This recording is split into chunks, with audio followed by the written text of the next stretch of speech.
நான் ஒருத்தர் விரும்புறேன்னு தெரிஞ்சிருந்தோம் நீங்க இதை செஞ்சிருக்கவே கூடாதுமா.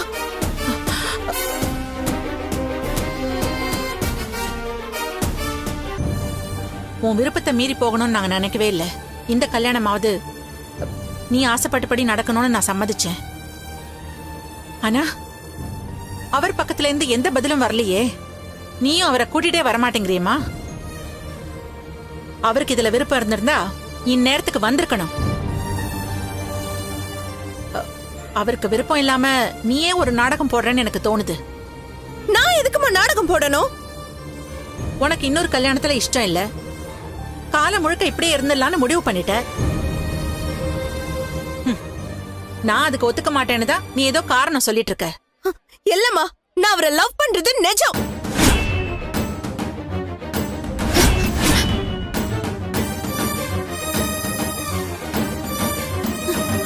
இந்த ஆளை பார்த்து பிரச்சனை இல்லை.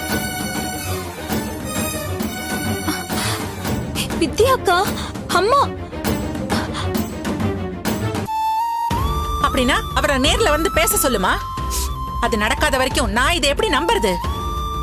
இப்ப என்னம்மா, அவர் உங்ககிட்ட வந்து நான் வித்யாவை கல்யாணம் பண்ணிக்கிறேன்னு சொல்லணும், அவ்வளவுதானே? இப்பவே அவரை கூப்பிட்டு பேச வைக்கிறேன்.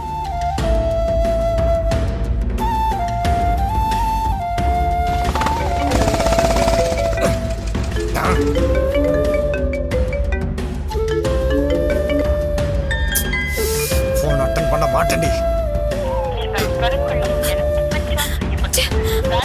என்னங்க, வீட்டுக்கு தானே போறீங்க? நானும் வரேன், என்ன டிராப் பண்ணிடுங்க. சரி உட்கார்.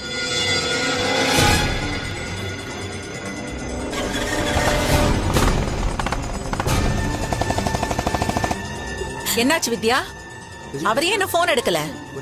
அவர் உன்னை விரும்புறாருன்னு நீ என்ன ஏமாத்துறியா இல்ல உன்னையே ஏமாத்திட்டு இருக்கியா? இல்ல இல்ல இல்ல, எங்க ரெண்டு பேருக்குள்ளேயும் லவ் இருக்கு.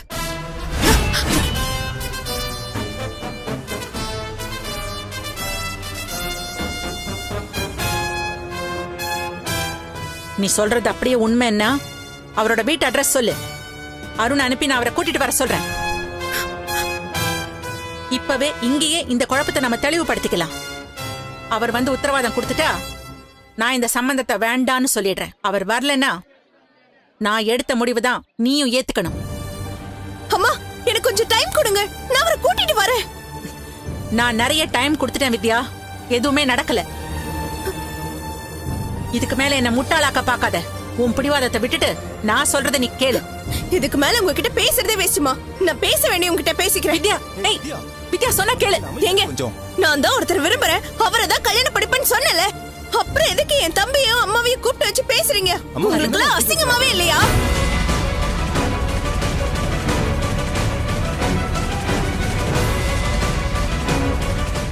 நான் அப்ப சொன்னதான் இப்பவும் சொல்றேன். என் புருஷன் யாருன்னு நான் முடிவு பண்ணிட்டேன். உங்க பையனுக்கு வேற யாராவது பார்த்து கல்யாணம் பண்ணி வைங்க. ஐயோ வித்யா, கொஞ்ச நேரம் பேசாம இருக்கியா? ஏன் வாய் ஏன் அடைக்கிற? நீ மட்டும் பொம்மை கல்யாணத்தை பண்ணிட்டு ரஞ்சிதாவோட சந்தோஷமா குடும்பம் நடத்துவ. நான் மட்டும் பிடிக்காதவனை கல்யாணம் பண்ணிட்டு வாழ்க்கை முழுக்க கஷ்டப்படணுமா? வித்யா, அவசரப்படாதம்மா. உட்காந்து பேசி பெரியவங்களாம் ஒரு முடிவு எடுத்திருக்கோம். உன் வாழ்க்கை நல்லா இருக்கணும் தானம்மா. பேசாதீங்க மாமா. எல்லாமே உங்களாலதான் வந்தது.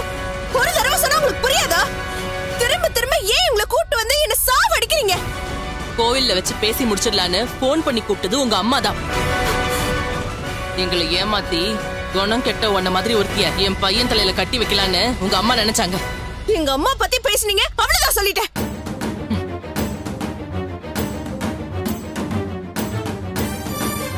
நீ செஞ்ச காரியத்துக்கு உன்னை உத்தமின்னு கொஞ்சுவாங்களா?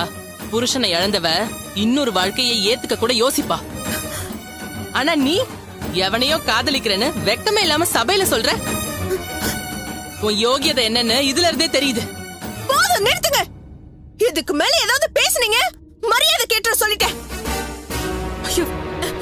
உங்க பொண்ணு யார வேணா காதலிக்கட்டும், கல்யாணம் பண்ணிக்கிட்டோம், அதுல தப்பில்ல. ஆனா விஷயம் தெரிஞ்சும் எங்களை கூப்பிட்டு வேண்டாம். மன்னிச்சிருங்கம்மா, இப்படி எல்லாம் நடக்கும் நாங்க எதிர்பார்க்கவே இல்ல. போதும், இதுக்கு மேல நீங்க எதுவும் சொல்ல வேண்டாம். எங்க வாங்க போலாம். அம்மா, ஐயோ, அம்மா போகாதீங்க. அண்ணா, தலையை அம்மா, ஒரு நிமிஷம் இருங்கம்மா. கிடைச்ச மரியாதை ஒரு நிமிஷம் போதும்பா. இருக்க சொல்லுங்க. அண்ணி, அம்மா, ஐயோ கடவுளே. ஏய், நீ என் பேச்ச கேப்ப நம்பி தானடி அவங்கள வர சொன்ன. கோவில்ல வச்சு எல்லாரும் முன்னாடி என்ன அவமானப்படுத்திட்டியே. இப்போ உனக்கு சந்தோஷமாடி? என்ன ஏமா குறை சொல்றீங்க? என்ன கேட்காம உங்களை யார் ஏற்பாடு பண்ண சொன்னது? நீங்க செஞ்ச தப்புக்கு நல்ல அனுபவிங்க. வித்யா ஏய் வித்யா அம்மா. வித்யா ஐயோ கடவுளே. அழாதீங்கம்மா. அம்மா அம்மா நீங்க டென்ஷன் பாத்தியாடா, ஆகாதீங்கம்மா. இவ எப்படி பேசிட்டு போறா?